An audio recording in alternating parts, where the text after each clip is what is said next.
Hello, ladies and gents, and welcome to another fabulous week of our English 101 class. Hopefully, you guys had a great 4th of July. You got to celebrate with families or barbecue or just watching some fun fireworks. Uh, this week, we are moving forward in our reading of Murder on the Orient Express. Hopefully, you guys enjoyed getting into that book over the weekend, watching that PowerPoint on close reading strategies to kind of get your feet underneath you as we begin this novel. Uh, Today, you're going to be looking at the murder mystery tropes PowerPoint.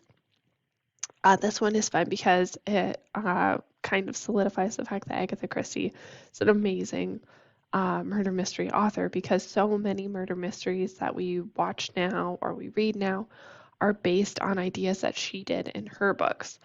So this goes over a lot of the tropes, which is like a repeating pattern. A trope is a repeating pattern in literature that you see elsewhere.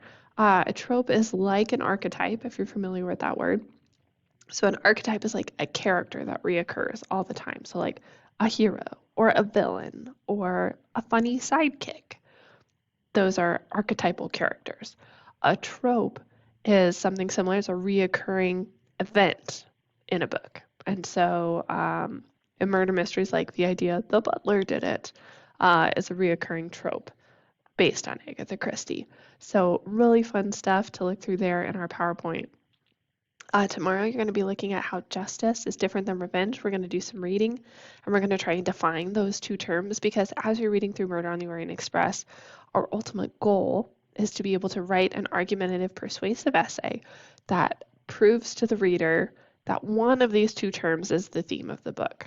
So do you think the theme of the book is revenge or do you think it is justice?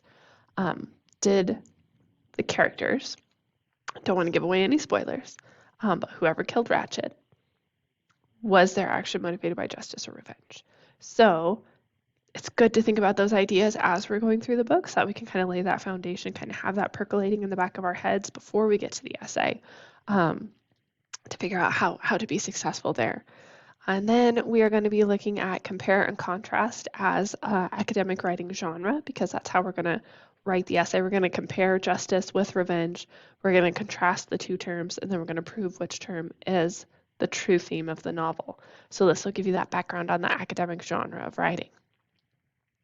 And then Murder Not Muck Duck deals with, it's a great title. If you've watched The Office, you might get some of the references. In that PowerPoint, we talk a lot about the themes of Agatha Christie's work, how we might use support from the book to prove that whatever one we've picked is right. And the great thing about English classes is that there's not always a right answer. Like in math, there's definitely a right answer. But in English, there is a well-supported answer. So I could disagree with you, but if you've supported your ideas with the book really well, you've used quotes, you've backed it up, you've proved that your ideas have merit, then it's awesome. It doesn't matter if I don't think that that's the theme. If you've supported your theory that it's the theme, then you're good to go, which is kind of cool. And that's going to take us through the week.